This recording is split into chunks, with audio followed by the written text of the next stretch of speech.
Hey, it is Troy, and it is time for our monthly market update, looking at all the data through the end of February, what that tells us about what happened in that month, what is happening as we roll into March, and then hopefully what is happening as we roll into spring. But what I want to title this particular talk about is Between Two Storms. If last month's analysis was a story about contradictions, this month is a story about distortions. The February 2026 data for the Knoxville and East Tennessee housing market landed carrying a heavy asterisk. The late January winter storm that delayed closings, inspections, and appraisals pushed a measurable volume of activity into February, inflating some numbers and obscuring others. And just as the first storm's effects begin to clear, a second one, this time geopolitical, appeared on the last day of the month. The United States' entry into an armed conflict with Iran, which began on February 28th, introduces a new variable into the spring housing outlook that did not exist 30 days ago. And that variable is already showing up in the numbers that matter most to homebuyers. Mortgage rates have climbed to 6.29% as of today, and the crude oil has surged past $100 a barrel for the first time in over a year. But storms pass, data accumulates, and when you strip away the noise and look at what February is actually telling us about the market, the signals are remarkably clear and remarkably different depending on which county you're standing in. So across the core 6 counties that we serve, Anderson, Knox, Blount, Loudon, Roane, and Sevier, 955 homes closed in February of 2026. That's a 9.9% increase over February of 2025 and a notable acceleration from January's 5.3% growth. But before you read that as an unambiguous good news, understand that a meaningful portion of those closings were deals that should have finalized in January but were pushed into February by the storm. The true underlying pace of the market is somewhere between January's weather-suppressed numbers and February's weather-inflated ones. Neither month in isolation tells the whole story. So the storm effect. Why do some counties look artificially strong? Well, the fingerprints of the late January storm are all over February's county-level data, but they show up unevenly. Let's pull up the card for you here. Anderson County's closings surged 39.5% year over year, from approximately 43 homes in February of 2025 to 60 in February of 2026. Loudon County jumped 37.9% from 58 closings to 80. Those are eye-popping numbers in isolation, but both counties operate at volumes where a dozen delayed closings sliding from January into February can dramatically swing the year-over-year comparison. In Anderson's case, the entire 39.5% increase amounts to roughly 17 additional sales. In Loudon, it's 22. These are markets where the weather delay alone can plausibly account for most, if not all, of the year-over-year increase. Knox County's 14.8% increase from approximately 440 closings to 505 is large enough that the storm effect alone cannot explain it. At Knox's volume, even a meaningful number of delayed closings wouldn't produce a nearly 15% swing. Knox's growth reflects genuine demand, confirmed by the broader suite of metrics we'll examine below. Then there's Blount County, where closings fell 25% year over year from 152 to 114, in a market where every other demand indicator is pointing in the right direction. That decline requires a different explanation entirely, and we'll talk about that. So, pending sales, the deceleration that is not a red flag, with one exception. In January, the pending sales data was the headline story. Knox County's pending sales had surged 38.3%, and the broader East Tennessee regional figure was up 24.7%. Those numbers pointed unmistakably towards a spring surge in activity. February's pending data looks tamer by comparison. Across the broader East Tennessee region, not just our 6-county service area, pending sales totaled 1,654 contracts. That's up 7% year over year. Knox County's pending sales grew just 1.9%, a sharp deceleration from January's explosive growth. On the surface, you might wonder whether the buyer momentum is fading. Well, it isn't. What you're seeing is normalization after an anomalous January. Last month's pending surge was partly driven by storm-delayed contracts being executed once weather cleared and activity resumed. February's numbers represent a return to a more sustainable growth trajectory, one that still points decisively upward. A 7% increase in regional pending activity in a market that spent much of the past 2 years in contraction is healthy and constructive. You don't need 25% growth every month for the trend to be bullish. You need constant, positive direction, and that's what February delivered. Knox County's 577 pending contracts account for roughly 35% of the entire East Tennessee regional pending total, a reflection of the outsized role that Knox plays as the economic and population center of the region. That share has held remarkably consistent, reinforcing Knox's position as the market's gravitational center. The exception, as always, is Sevier County, and this month, the exception got worse. Let's talk about Sevier County. In January, Sevier County's pending sales declined 11.15% year over year. That was bad. But February's number is worse. Significantly worse. Pending sales in Sevier County fell 31% compared to February of 2025. Hear that again.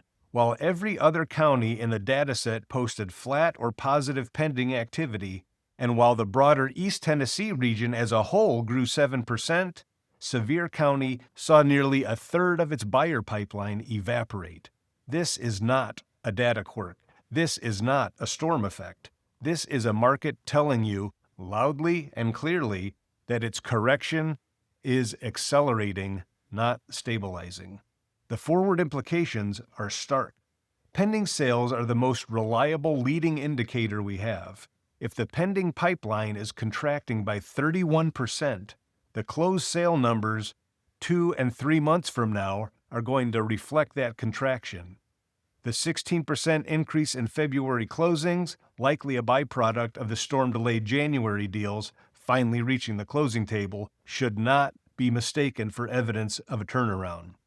The leading indicator is moving in the wrong direction, and it's moving there faster than it was a month ago. Let's talk about mortgage rates. As of today, the 30-year fixed mortgage rate has climbed to 6.29%. A 20 basis point jump from the roughly 6.09% level that prevailed just weeks ago, and a meaningful departure from the sub-6% territory that many market participants had been hoping for by spring. That rate stability has served as a tailwind for the market through January and February, but it is no longer something we can take for granted. The catalyst is not a mystery. Crude oil has surged past $100 a barrel in the wake of the U.S. entry into the Iran conflict, and energy prices at that level feed directly into inflation expectations.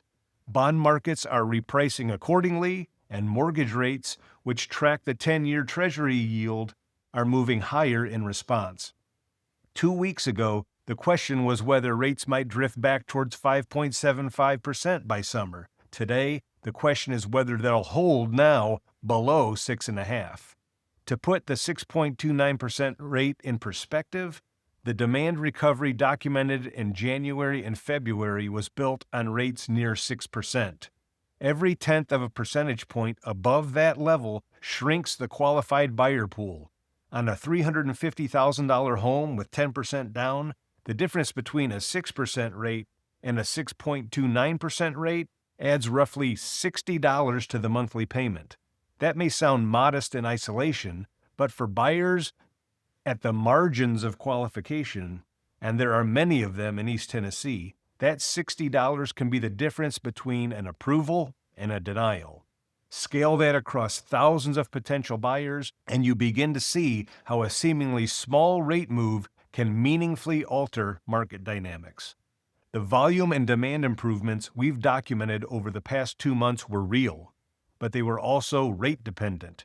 If rates continue climbing, and with oil above $100 and a military conflict showing no signs of rapid resolution, there's a credible path to 6.5% or higher. The spring market's trajectory could look very different from what the February data was projecting. The 3-tier classification of the East Tennessee market that we established in January still holds in February, but the internal dynamics within each tier are evolving. The sellers markets, Knox County at 2.37 months of supply, Blount County at 2.58, Anderson County at 2.86, these remain firmly below the 3-month threshold. Knox tightened from 2.63 months in January to 2.37 in February, reflecting both the surge in closings and the robust demand pipeline underneath. The balanced markets, Loudon County at 3.43 months and Roane County at 3.45, continue to sit in that equilibrium zone. But within this tier, Roane County delivered the single biggest surprise of the entire February dataset, which we'll explore in detail in a minute. The buyers markets, Sevier County at 7.72 months of supply, worsened from January's already elevated 7.3 months. With pending activity collapsing and supply continuing to accumulate, Sevier remains in a category by itself, and the gap between it and the rest of the region is widening. All right, let's take a look at Knox County, which is the engine that just keeps running. Knox County continues to be the gravitational center of the East Tennessee real estate market. The 505 closings in February represent a 14.8% year-over-year increase, the strongest growth rate of any county at meaningful volume. Absorption tightened to 2.37 months, the tightest level in at least a year, down from 2.63 months in January. The pending to active ratio of 39.1% means that for every 10 active listings, roughly 4 already have buyers under contract. That ratio is held remarkably consistent over the past 2 months, signaling sustained demand rather than a one-time spike. Knox accounts for approximately 35% of all pending activity across the broader East Tennessee region, continuing its role as the dominant engine of East Tennessee real estate. Median days on the market improved from 52 in January to 40 in February, indicating that well-priced homes are moving faster as spring approaches. The sold to original list price ratio of 95.9% is the second best in the region, trailing only Blount. And the 2.2 percentage point gap between the original and final list price ratios tells us that Knox sellers are generally pricing within a reasonable range of market value. Knox's pending growth did decelerate from January's 38.3% to 1.9% in February, but as discussed above, this represents normalization, not retreat. The absolute volume of pending contracts, which is 577, remains strong, and Knox's spring is on track to be substantially more active than a year ago. The question now is whether the rate climb to 6.29% and potentially higher begins to erode that buyer momentum heading into April and May. Okay, let's look at Blount County, which has the strongest fundamentals, but the most puzzling headline. If you only looked at one number, you'd think Blount County had a terrible February. Closings dropped 25% year over year from 152 to 114. That's the worst closed sale performance of any county in the dataset. And yet, by virtually every other metric, Blount County is the best performing market in East Tennessee, just as it was in January. The median days on the market for Blount is 28 days, the fastest of any county by a wide margin. The sold to original list price ratio of 96.1 is the highest in the region, meaning Blount sellers are pricing their homes more accurately than sellers in any other county. The gap between the original list price and the final sales price is just 1.9 percentage points, the tightest in the dataset. Absorption rate sits at 2.58 months, which is the second tightest in the region behind Knox County. So, why did closings fall 25%? The same explanation applies here that it did in January, only more emphatically. Blount County does not have a demand problem. It has a supply problem. When homes are selling in 28 days and sellers are receiving 96.1% of their original asking price, the constraint is not on the buy side. The constraint is that there simply aren't enough homes that are coming on the market to sell. The 7.5% decline in pending sales, the only county besides Sevier to show a pending decline, further supports this interpretation. If there aren't enough active listings, there can't be enough pending contracts, and there can't be enough closings. It's a supply bottleneck, not a demand shortfall. For Blount County sellers who have been waiting for the right time to list, the data is sending a clear message. The market wants your home. Anderson County has strong numbers, but with a storm-sized asterisk. Anderson County's 39.5% increase in closed sales from approximately 43 to 60 is the largest year-over-year percentage gain of any county. Combined with a 10.7% increase in pending sales and 2.86 months of supply, the fundamental picture is solidly in the seller's market territory. However, at Anderson's volume, the storm effect is nearly impossible to separate from the underlying trend. The entire year-over-year gain is roughly 17 sales. If even half of those are January closings that were delayed by weather, the organic growth rate falls to approximately 20%, which is still strong but tells a meaningfully different story. Trend data in Anderson will become more reliable once we have a month of closings that isn't contaminated by storm-related activity. The metric that continues to demand attention in Anderson is the pricing gap. Sellers are receiving 92.9% of their original asking price, a 7.1 percentage point discount from where they started.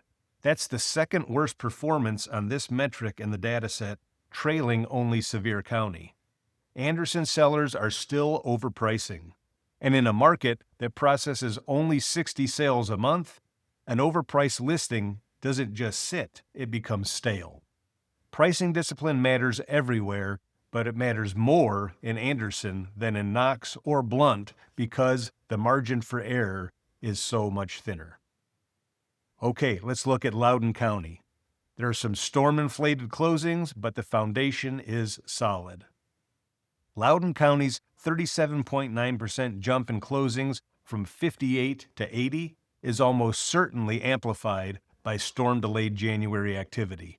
Pending sales were perfectly flat year over year, and absorption at 3.43 months sits squarely in the balanced territory, essentially unchanged from January's 3.58 months. The outlier metric in Loudon this month is the 65-day median days on the market, a significant increase from January's 42 days. Storm-delayed closings are most likely the culprit here as well. Homes that should have closed in January but didn't finalize until February would naturally carry a longer days on the market figure, dragging up the county median. This should normalize in March as the storm ripple effects fully clear the pipeline. The pricing data reveals a growing gap between seller expectations and buyer reality. The sold to original list price ratio of 93.4% means Loudon sellers are surrendering 6.6 percentage points from their original asking price, a gap exceeded only by Anderson and Sevier County. The 4.1 percentage point spread between original and final list price ratios indicates that much of this discount is happening through price reductions before offers are even received. Loudon sellers should take note. In a balanced market with adequate supply, overpricing doesn't create leverage, it creates days on the market. Okay, Roane County, the turnaround nobody saw coming. Last month, I wrote that Roane County was the market that most concerned me heading into the second quarter. The data supported that concern. Roane had the worst sold to original list price ratio in the entire region at 91.5%, a weak pending to active ratio of 25.8%, and a trajectory that suggested it could slip from balanced territory into something less favorable. 1 month later, Roane has delivered the single most dramatic turnaround in the February data set. Pending sales surged 48.4% year over year, not only the largest increase of any county, but nearly 7 times the broader regional average of 7%. The pending to active ratio jumped from 25.8% to 40.1%, which is now the highest in the entire 6-county data set. Higher than Knox, higher than Blount, higher even than Anderson.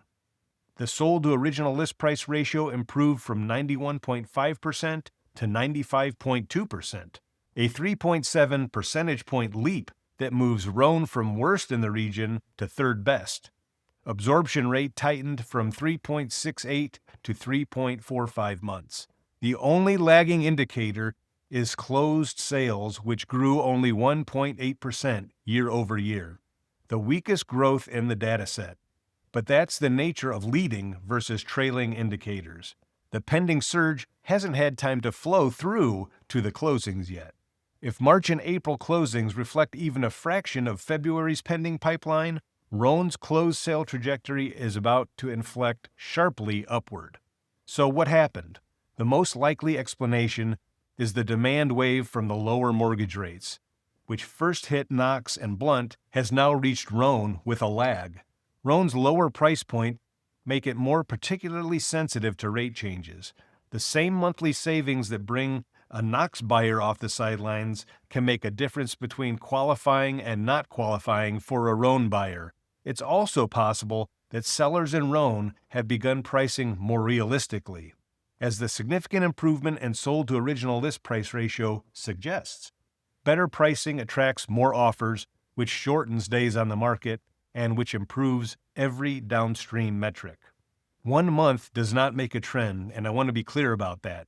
Roane's closed sale growth is still the weakest in the region at 1.8%, and the county's relatively small volume makes it susceptible to month-to-month noise, but the direction of every leading indicator shifted decisively positive in February, and that is a material change from where Roane stood 30 days ago. The concern now is that Roane's rate of sensitivity cuts both ways. The same affordability dynamics that pulled buyers in at 6% could push them back out if rates continue climbing towards 6.5%. Sevier County. The correction deepens. If Roane County is the story of a market finding its footing, Sevier County is the story of a market still losing its grip. Every critical forward-looking indicator moved in the wrong direction in February. Active listings climbed to 1,606. The absorption rate worsened to 7.72 months, up from January's already elevated 7.35 months, now approaching 8 months of supply. The pending to active ratio collapsed to 14.8%, meaning that for roughly every 7 listings on the market, only 1 has a buyer under contract. The 31% decline in pending sales is the number that should define how we think about Sevier County's trajectory heading into spring. In January, pending activity was down 11.15%. Now it's down 31%. The decline is not flattening, it's accelerating.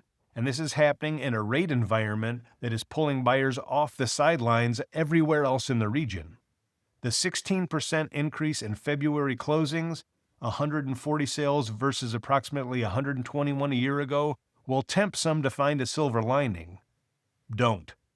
Those closings represent contracts that were written weeks or months ago, many of which were likely delayed from January by the winter storm.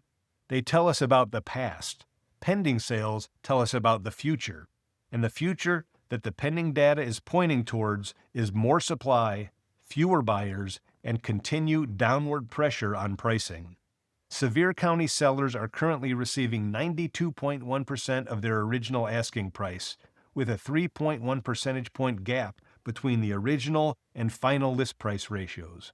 On a $500,000 cabin listing, a common price point in the Sevier market, that translates to selling for roughly $460,500, nearly $40,000 below the original asking price.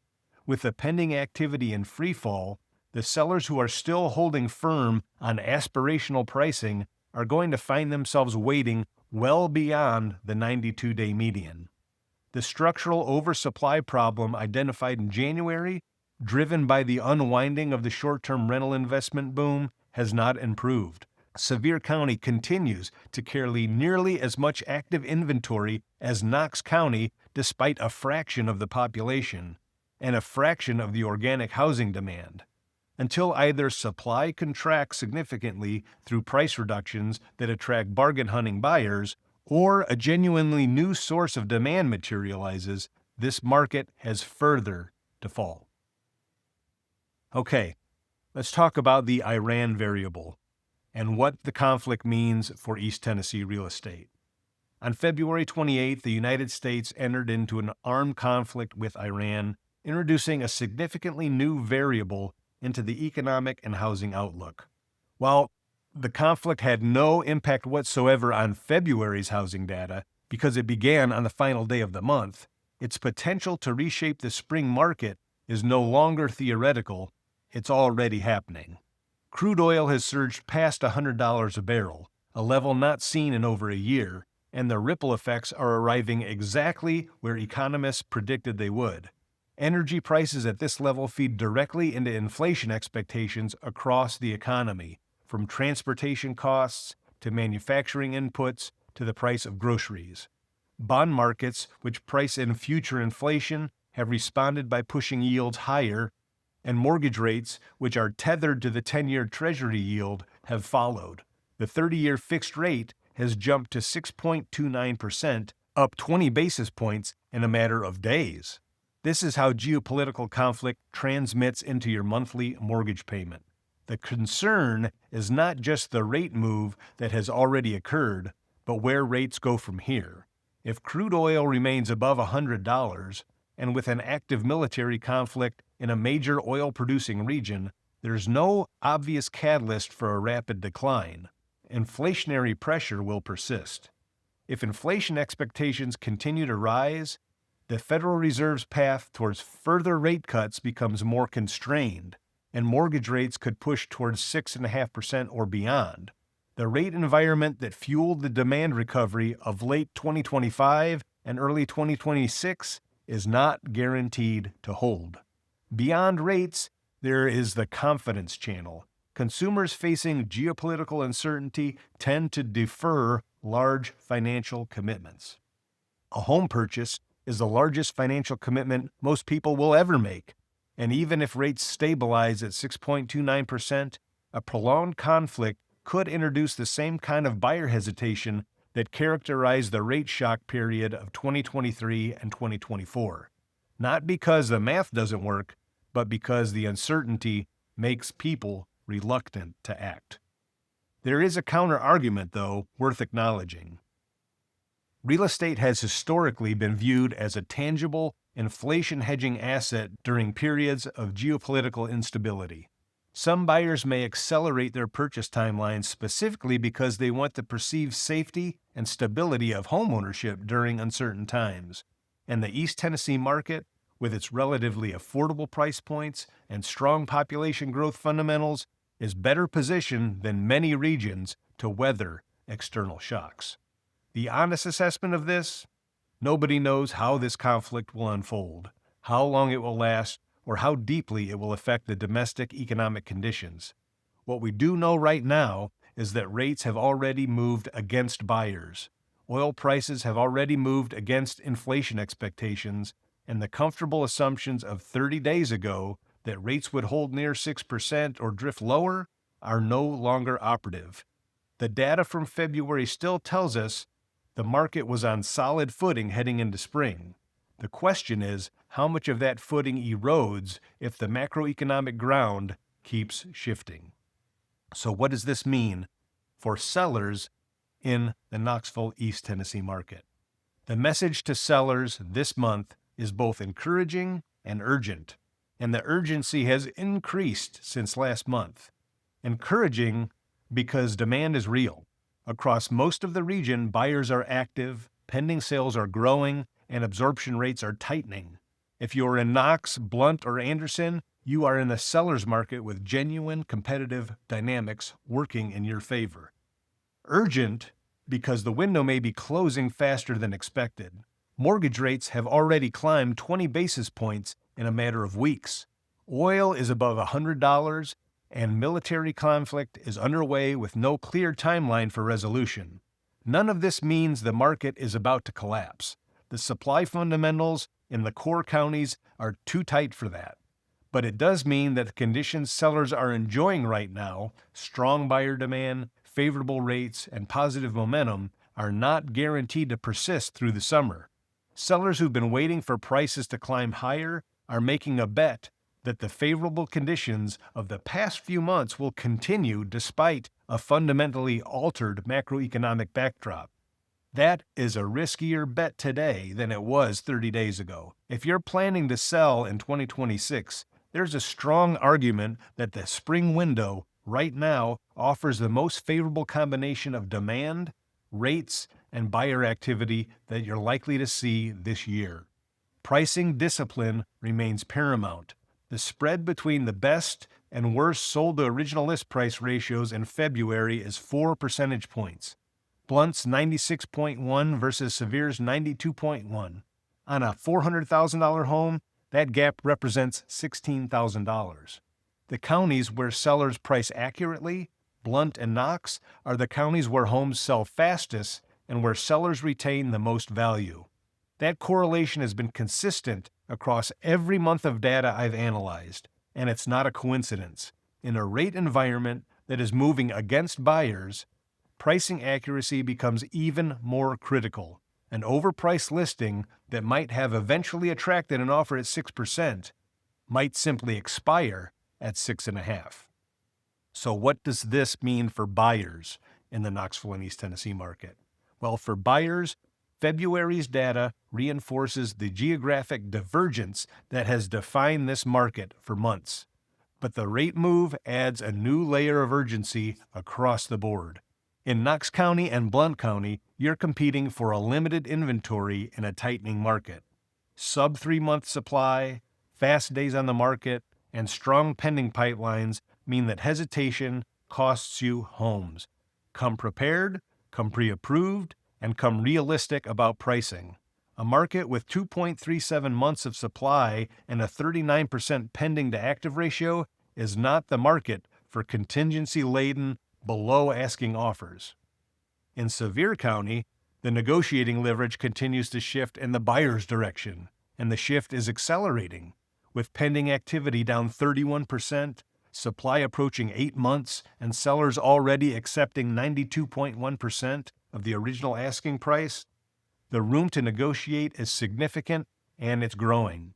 For buyers with a long-term investment horizon and the patience to weather a market that has likely not yet bottomed, Sevier County's pricing becomes more compelling with each passing month.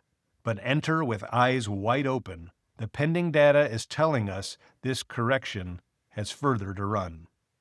In Roane County, which looked like a cautionary tale 4 weeks ago, it's now worth a second look. The 48.4% surge in pending activity has improved pricing metrics, and that suggests that Roane may be entering a more competitive phase. Buyers who are enjoying relatively relaxed conditions in Roane should be aware that the dynamics are shifting. Though rising rates could moderate that shift if they begin to push Roane's rate-sensitive buyers back to the sidelines. The wild card for buyers across all markets is the rate trajectory. At 6.29% and climbing, the math is getting tighter for many households. Waiting for rates to fall further, a strategy that worked beautifully in late 2025, now carries substantially more risk. With the oil above $100 a barrel and military conflict introducing persistent inflationary pressure, the next move in rates is more likely to be up than down in the near term.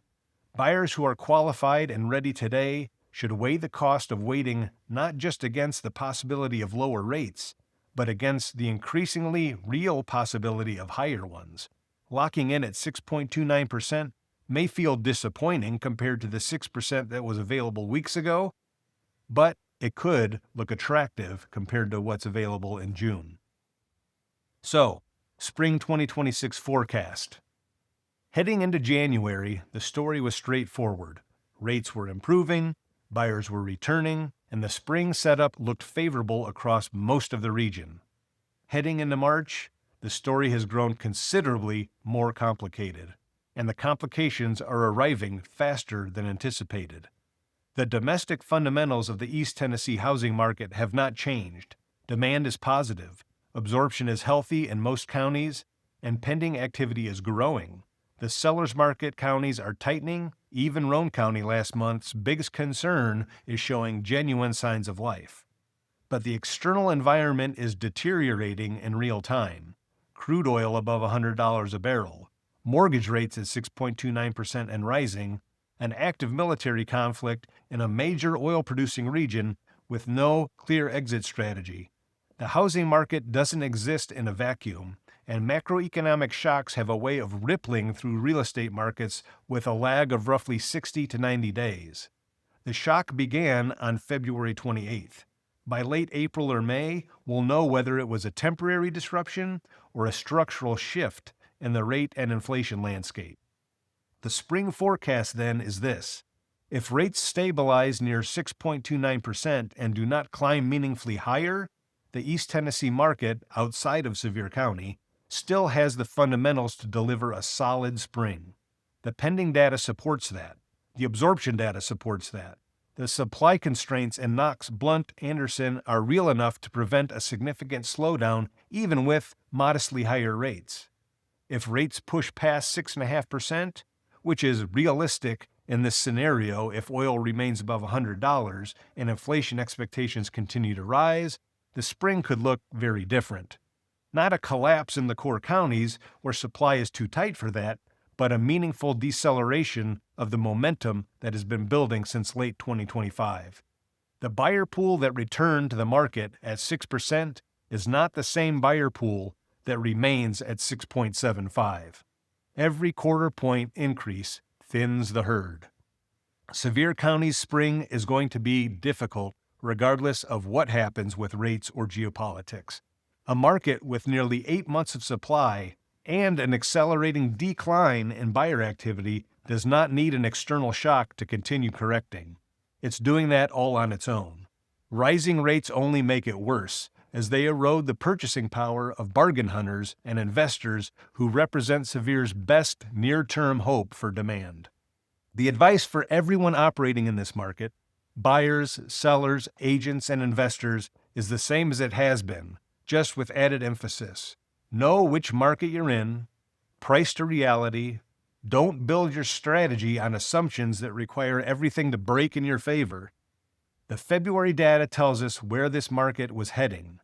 The March rate environment tells us the path that just got steeper, and the window for action hasn't closed, but it's narrower than it was a month ago. And it may be narrower still a month from now. Hopefully this information was helpful to you. I would love to help you buy or sell a home here in East Tennessee, so please reach out. If this information was helpful to you, please click like and subscribe to the channel, as that helps me get this message out to more people. Don't hesitate to give me a call with any questions. This is Troy Stavros with Cornerstone Realty Associates here in Knoxville. Have a great day.